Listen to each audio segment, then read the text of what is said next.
With the clock ticking down to the forced budget cuts, Attorney General Eric Holder issued a dire warning earlier this week when he said agents at all federal law enforcement agencies would face furloughs. Under sequestration, we'll do the best that we can to minimize the harm that actually occurs as a result of the sequestration. But the reality is that there is going to be harm. There is going to be pain, and the American people are going to be less safe.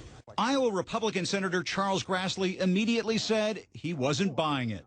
It's the old Washington Monument mentality. Just as soon as you cut $1 out of the Interior Department, you're going to shut down the Washington Monument.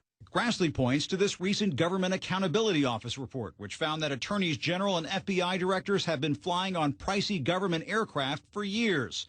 The report said the attorneys general and the FBI director were the primary users of Department of Justice aircraft for non-mission purposes from fiscal years 2007 through 2011 at a cost of $11.4 million. The aircraft, like this Gulfstream, are supposed to be used for counterterrorism purposes.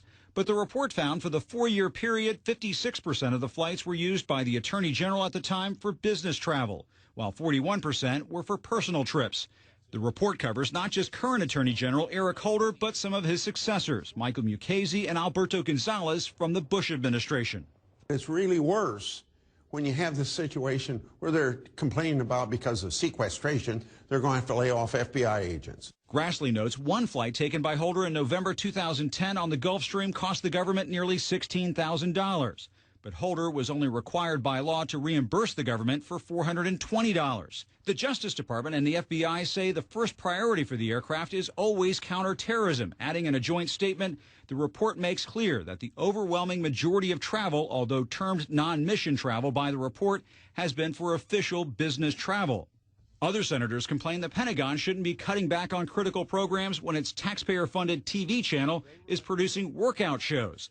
But Illinois Democratic Senator Dick Durbin says that's missing the point and argues the forced budget cuts by law don't give departments much discretion where to cut.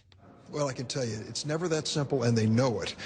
When you start moving money this late in the game, this late in the year, with very few options, your hands are tied.